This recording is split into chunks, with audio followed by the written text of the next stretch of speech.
on Tuesday, May 5th, I'm going to be at the Lyric Hyperion Theater in Los Angeles. It's a 9:30 show. And on Thursday, May 7th, I'll be at the Comedy Studio in Boston, Massachusetts.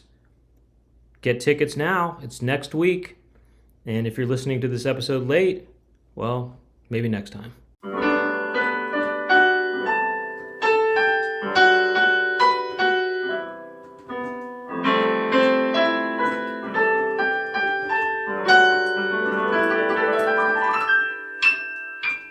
Welcome to the Brent Weinbach podcast. My name is Brent Weinbach, and on this episode, we're doing something a little bit different. I had a guest that was meant to be on this episode who canceled last minute, and I thought, well, what should I do? Should I try to do another solo episode? And then I thought, what if I went on Chatroulette and see if there's anybody on Chatroulette who'd want to be a guest on the podcast? So I did it, and I've never used Chatroulette before. I went on and set it up, and I did find somebody, and his name is Jesse David, and he's here right now. And thanks for being up for this and being willing to do it. Sure. Thank you for having me. Yeah. Are you? I guess let's just start with this. What made you open to doing it or being willing to do the podcast? You never know who you're going to meet, and you never know what can happen. So I figured this would be interesting, and let's see what happens. Okay, so do you use Chatroulette a lot? I've used it from time to time. It's just more like it's better than going to a bar per se. So like you don't have to worry about people throwing running up on you just to meet different people. Yeah. So like you never know who you're going to meet, and sometimes you can meet someone decent. Yeah. What's the likelihood when you use Chatroulette of meeting, I don't know, decent people? And what's the difference between decent people and not indecent people, I guess you could say? I think Chatroulette fairly receives the reputation about attracting some of the dregs of society. So it's not uncommon to find people that are single-minded with their purpose and more desperately driven than conversationally motivated. Uh-huh. And so in, I guess, simple terms, do you mean just people who are, I don't know, masturbating versus people who are just there to actually have conversations? Yeah, I mean, there are people who sometimes they have the guise of having a conversation, and then it transforms into something else. Uh-huh. Is there, have you met anybody on Chatroulette that you had, I mean, it sounds like you've had pretty meaningful connections with? I've had people that I keep up with that I met from there. Yeah. Oh, that's cool. Have you ever met with anybody in person that you met initially on Chatroulette? I have, yeah. The first person I met was actually not too far. I was living in Los Angeles at the time, Oh, and they were in Long Beach, and so they decided to come up from Long Beach to where I was, and we did karaoke at a place that's now a Whole Foods. uh-huh. Okay, interesting. Yeah. So you used to live in Los Angeles. Okay, that's also kind of interesting. That's where I live. Oh, nice. Yeah, where do you live now? Or, Nashville, Tennessee. Okay, interesting. Yeah. And I kind of wasn't really trying to ask you too much when we met on Chatroulette, but you said you're a musician, or is that what you do for a living, or is that sort of a side thing? Is that a hobby, or what's?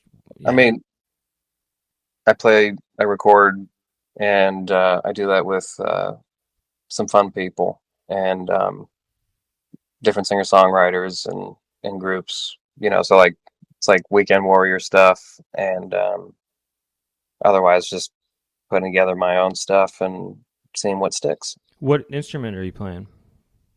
I play the piano. You do? Okay, yeah, yeah, yeah. And you said you did actually have some jazz experience.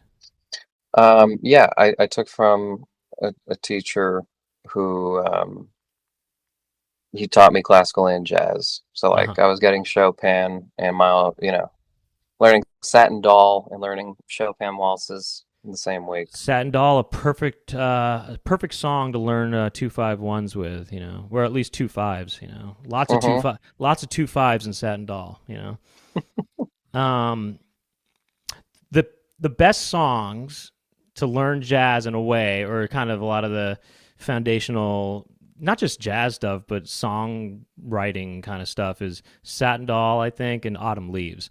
Autumn Leaves is just a perfect example of 2-5-1, and 2-5-1 is really what it's all about. If you want to know how to improvise, Is at least Autumn just a Leaves little. one of your favorite It's no, it's tunes? not necessarily one of my favorite songs. It's just that I think for teaching purposes or learning purposes, it's a useful song, just Sure. because Oh yeah.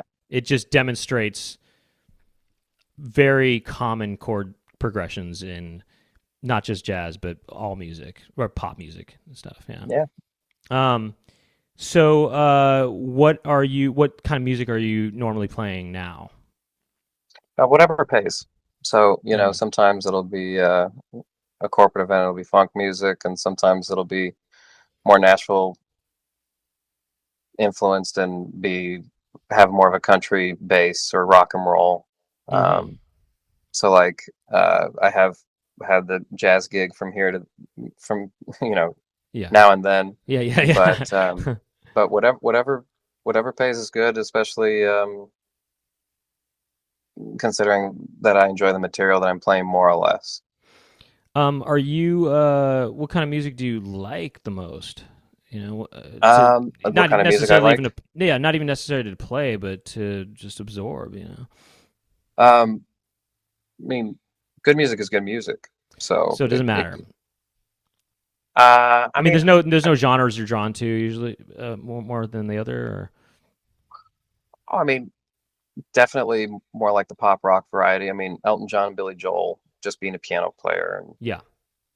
that's probably something that speaks to me more than other music. But I mean, I love listening to Sibelius, but or something hard, like Something Tool. hard like Dionne Warwick or something like that, or Yeah, Dionne Warwick. I That's don't some know. of the hardest No, music. just kidding.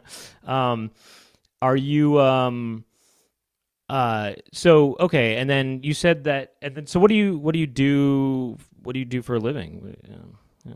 I work as a bilingual liaison for a metal fabrication company. So I make And sure that English speaking and Spanish speaking people are on the same page and that everything goes off without a hitch. you say a metal fabrication company? Metal fabrication company, yeah. Uh-huh. They just make just any kind of thing out of metal. Or they just make metal. Yes. No, they make specific appliances and applications and Yeah. certain furnishings and things like that. So Did that I just job make bring sure. Oh, sorry. Sorry, go ahead. Did that job bring you out to Nashville, or did it No, no, no. that job didn't bring me out to Nashville. Mm. People brought me out to Nashville. They said you'll probably enjoy doing music here more than doing it in Los Angeles.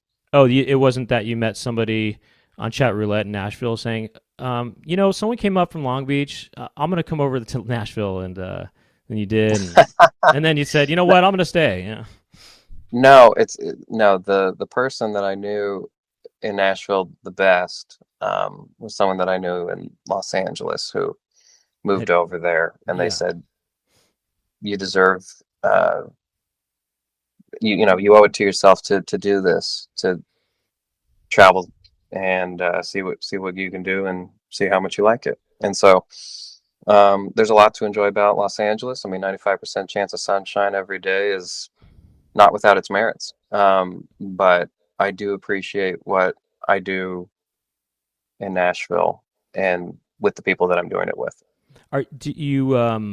Do you like Nashville? You like Nashville more than Los Angeles? I mean, there are certain things I like about Los Angeles more than Nashville, Mm-hmm. but I would say there are more things I like in Nashville that keep me in Nashville. That if I liked more things in LA, I would be in LA. Mm-hmm. Yeah. I'm trying to think if I've been to Nashville before, and I think the closest I ever came to Nashville was just watching the Robert Altman movie. I think that's about it. What did you think of the movie? I liked it. I really like Roni Blakely's "Dues." That's probably the highlight of the movie for me is "Dues" by Roni Blakely. Not Um, David Carradine, oh no, or I Keith actually like that. Carradine. I'm easy. I'm Keith easy's Carradine. good too. That's a good moment as I'm easy. Yeah. Um, Like it's incredible because like he just gets to enjoy that movie being adored, and then his song wins the Oscar. I mean, yeah. that's a pretty perfect situation. Keith Carradine was he was a real phenomenon in the 70s. It's interesting that it's just The whole interesting family. with the family, sure, but it's interesting how I don't know. It's interesting people being really popular for a period, and then you don't hear from as much. Remember when Steve Gutenberg was just in every movie, it seemed, or every big movie had Steve Gutenberg, and then Well, I'll tell you what, that turn he had in Diner really just set the stage for him. yeah, yeah. I mean, Diner was big for him, but then I mean, Three Men and a Baby, right? well, I mean, before 30 Men a Baby, the Police Academy movies and um, We're talking Cocoon, about Cocoon, yeah, yeah, Cocoon, which by the way is very hard to find on physical media or physical like just media. in general. And yes, Uh huh. Oh yeah, really? Cocoon. Oh, is that because there's some legal kind of crap or something like that? It's not. There's some legal reason for that or something. I guess they didn't pay for the life rights for that long. No, I don't know. Um, they with Cocoon, it's just a very strange. It's just one of those movies where it's out of print for no reason, more yeah, or less. But yeah, yeah. I mean, I've heard of that. And now there's certain movies where you can't get them digitally anywhere. There's no yeah. There's streaming. no yeah.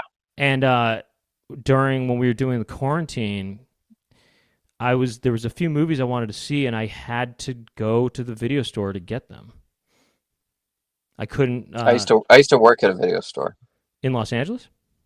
It was in La Cañada, but yeah, Okay, what was it called? it was called La Cañada Video and DVD. Okay, And yeah. it was the proprietor was a gentleman named Hamlet, and he was from Iran. And Oh, okay. they asked, "Why did you like? Were you born with the name Hamlet?" He goes, "No, I got to choose my name, and I chose Hamlet because I like that name." It's like, That's really wow, funny. That's funny. Yeah, that kind of reminds me a little bit. I don't know if when he chose that name, if he chose it as an adult or whatever, but I think so. I have a friend who is a comedian, and maybe I don't know if you've heard of him. His name is Shang Wang. Do you know who that is? He has a I net. can't say I do. He has a Netflix special that just came out, and it's the second Netflix special. But so his name is Shang Wang, and his parents are. He's from actually. I think he might have even been born in Taiwan, I guess, but he came at an early age. And anyway, I always for a long time thought he was from Texas, but anyway, whatever the case may be, he had to choose a Western name at one point, which that happens, right? And he chose the name Jerry. And asked him, "Did you think that since you were a kid when you chose that, did you choose that name because of Tom and Jerry?" And he said, "Yeah, I think I did." And then I said, "Okay, so if you were, basically really into Rainbow Bright, your name might have been Rainbow Bright Wang or something or whatever, or just or whatever, or if you were really into I don't know, He-Man, you could have been called Orko Wang. Or Skeletor. Or Yeah. Skeletor Wang, yeah, exactly. Or Gargamel Wang if you're into the Smurfs. Anyway, you can go on and stuff. Sure. But I just thought that was kind of funny and interesting that, well, his parents let him choose his name, and as a kid, you can just, there's a lot of options that might sound pretty attractive. And he went with Jerry, which is pretty normal sounding, but he could have gone with something a lot more. Jerry's quite a tame name to select. Yeah. I mean, I guess his parents were kind of lucky. He was just he was watching Tom and Jerry, because he didn't get any funny ideas from anything more outlandish, and that was. It wasn't from watching Seinfeld reruns. Oh, that could have been. Yeah. No, I mean that would have been good though. It'd be kind of interesting if somebody picked. They wanted to be called Cosmo because of Seinfeld. Yeah, because of Kramer. Yeah, but that's like, and because it's a secret name too, Yeah, it's a very secret name. So working at a video store, did you do that because you are into movies? And would you say you're something of a movie buff, or? I think when you grow up in Los Angeles, you can't help but. Okay, so you grew up in Los Angeles.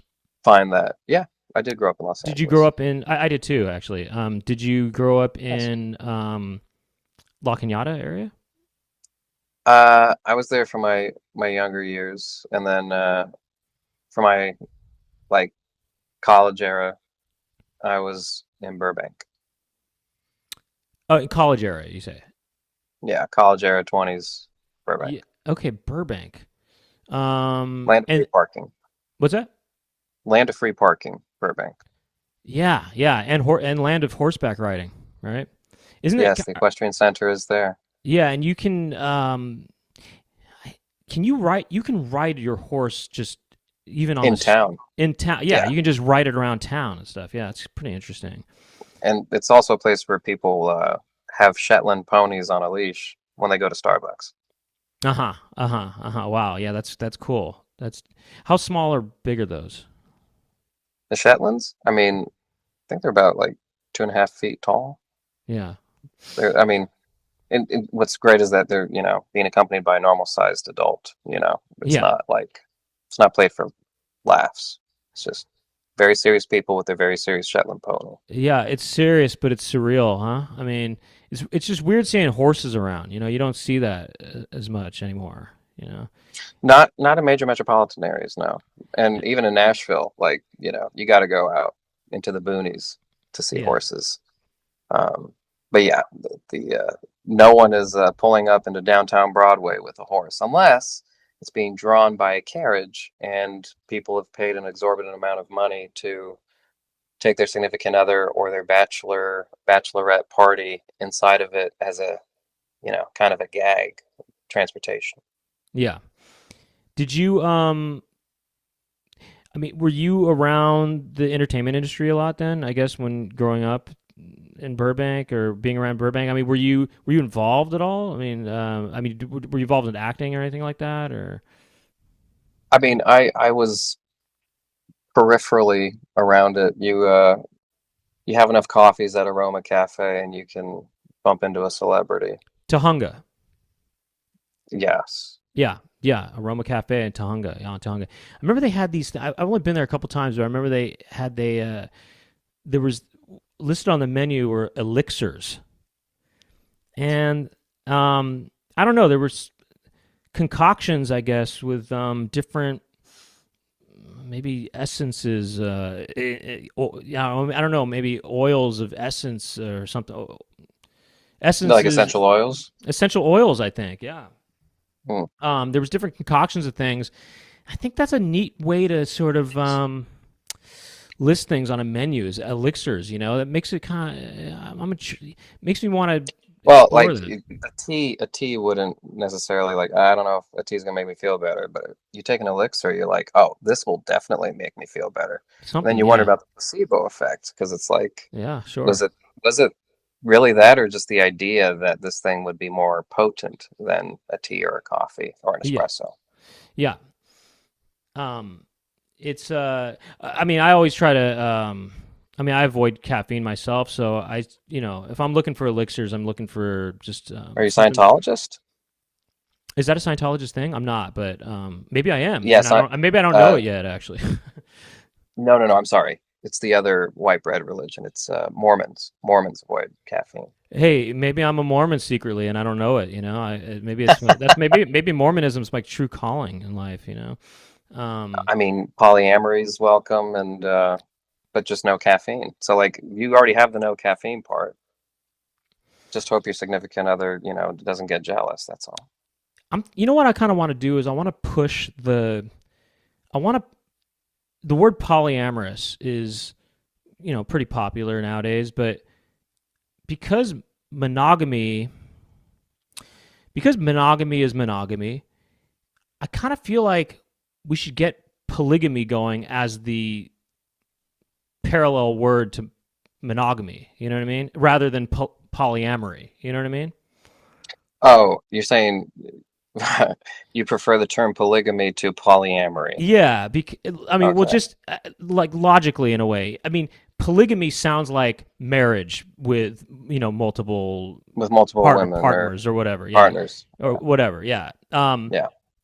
That's what that sounds like because Hmm. of, I guess that's what it's been. But I think let's get it going for just whatever. I mean, having the same meaning as polyamory, but because nobody's going around saying I'm amorous of you or whatever, or something like that.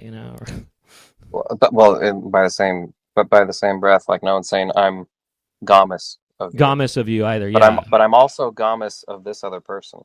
right. Nobody's saying that, but monogamy that's a pretty established classic word. So then I'm thinking, all right, let's meet The that. classic. It's Let's been meet around the a while. classic. Yeah, let's meet the classic, or let's kind Hmm. of build off the classic and go with polygamy for multiple, romantic partners or whatever. So people could start saying, Oh my goodness, romance is going to be involved with polygamy? That's crazy. yeah, maybe I don't know. Um, I thought it was just for tax write-offs.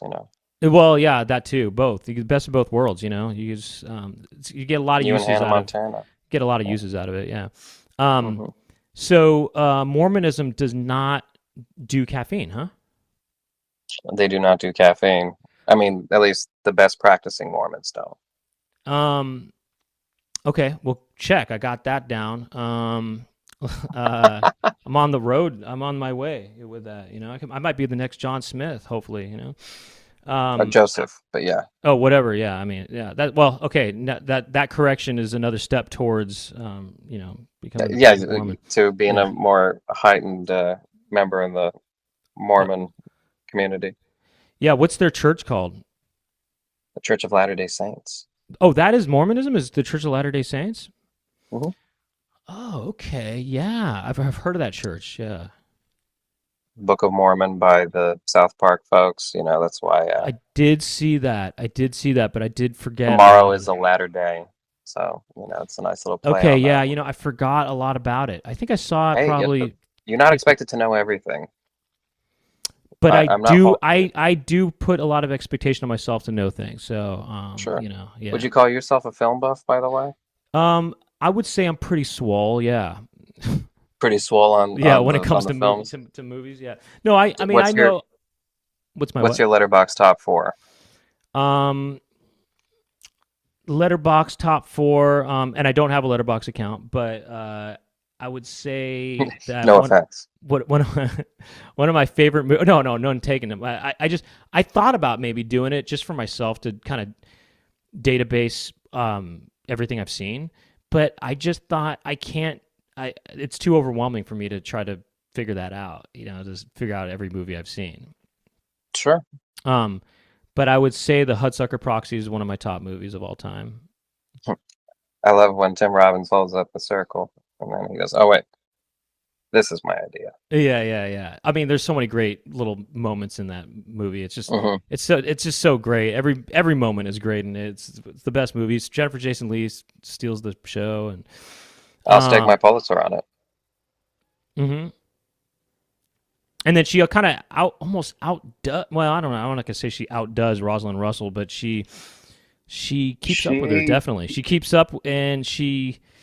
I know this that I think that His Girl Friday was sped up a tiny bit. I think I read, and I don't know how true that is or whatever, but that who made that Howard Hawks or whatever? Howard Yeah, Hawks made Howard that, Hawks. yeah.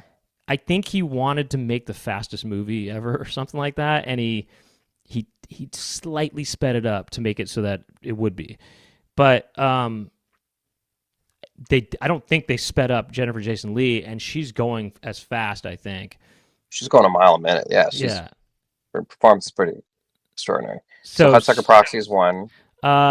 it's going to sound like I'm really into Tim Robbins, but The Player is one of my favorite movies.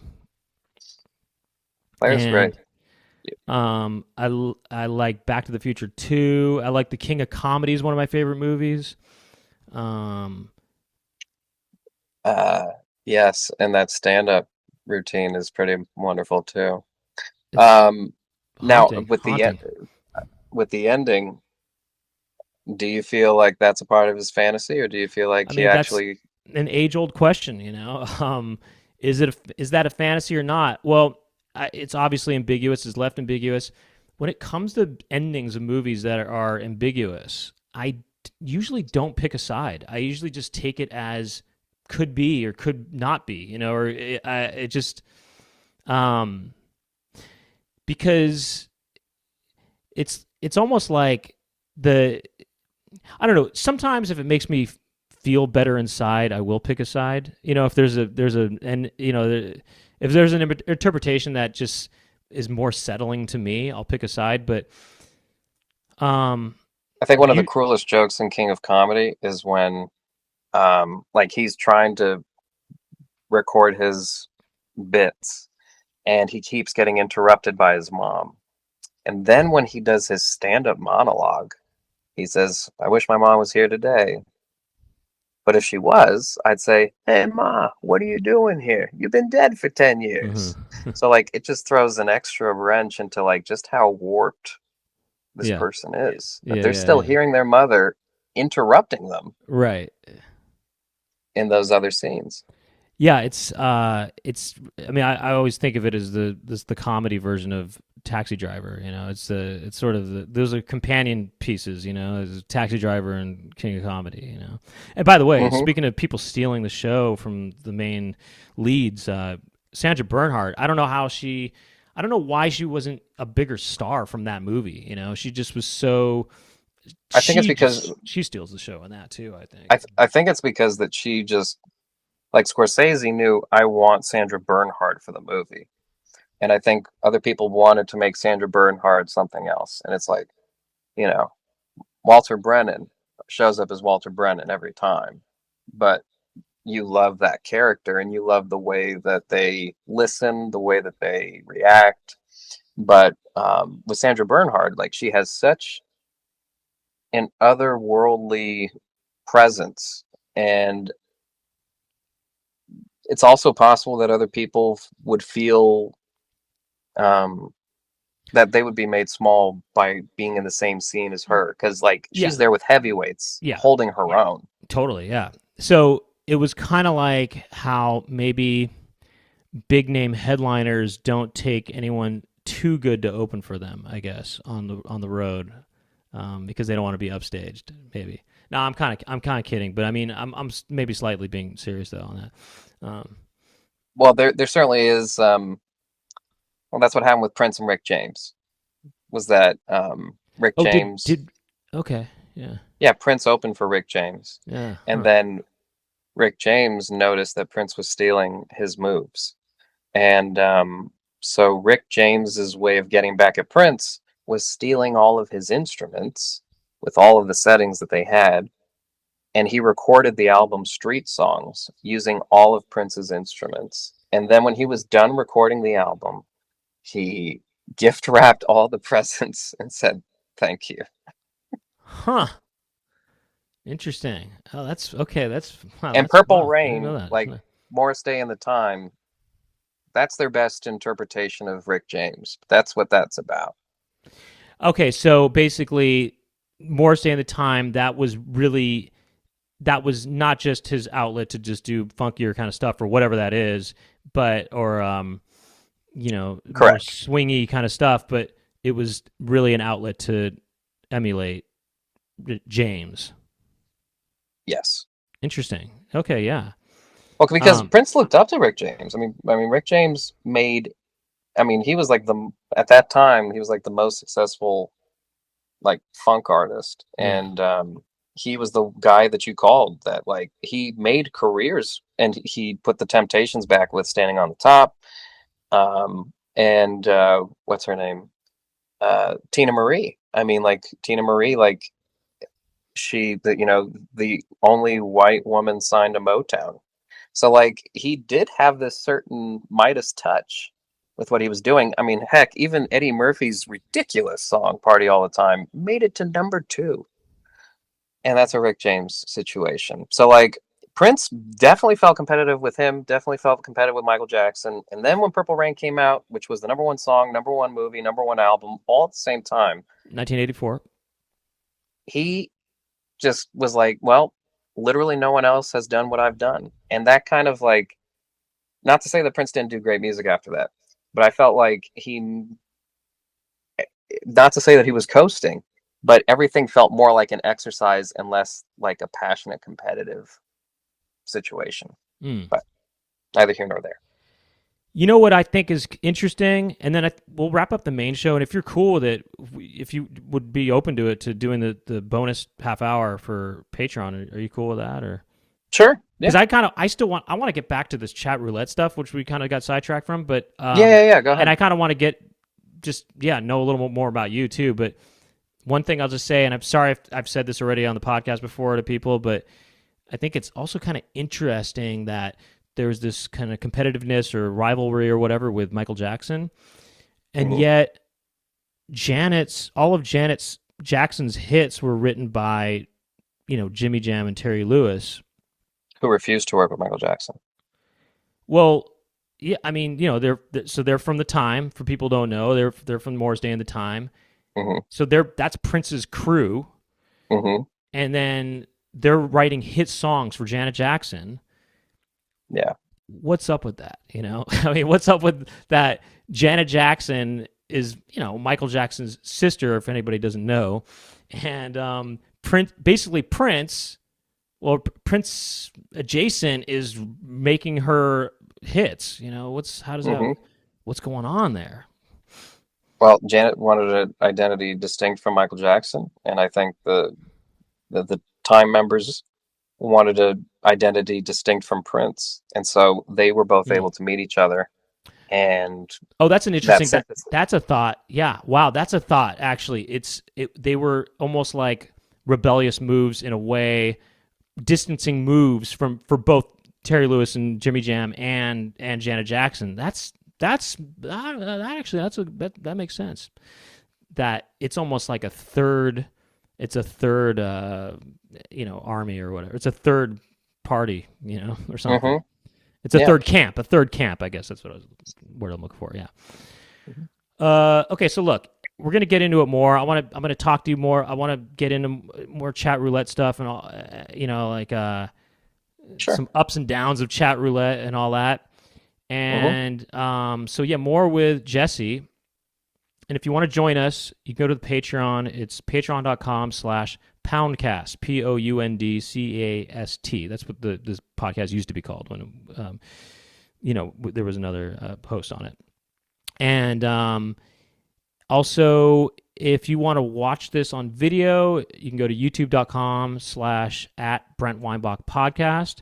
And I think that's all I need to mention. But thank you again, Jesse, for taking a little bit of a leap of whatever. I don't know. Faith. I don't know. Something, yeah. Polyamory. Something, yeah. A leap of polygamy. Leap of polygamy. Polygamy, yes. Yeah. Or whatever. I mean, polygamy. It'd be cool if polygamy started applying to not just romantic stuff, but just started applying to just doing multiple things at once. Multitasking. Oh, I'm being polygamous right now. Right, or I'm polygamous with my food selection. Yeah, I love tacos. I also love pizza. Yeah. Have they ever made a pizza taco? Maybe, right? I'm sure Taco Bell has done that once or twice. Isn't Taco Bell and Pizza Hut? They do that combo now sometimes. Yeah, and then Diablo Cody, I think, mentioned the Kentaco Hut in Oh, young adult. So yeah, okay. you can have a Kentucky Fried Chicken, Taco Bell, and a Wow. Pizza Hut all under Okay. the same Oh, roof. that's crazy. Okay. Well, it's very polygamous. Yeah. Very polygamous. So, anyway, Corporately polygamous. it's what polygamous? Corporately Corporately, polygamous. yeah, corporately, yeah. So, hope to see you there, and if not, we'll see you next week on the Brent Weinbach podcast. My name is Brent Weinbach. Thank you for listening and watching. Bye bye.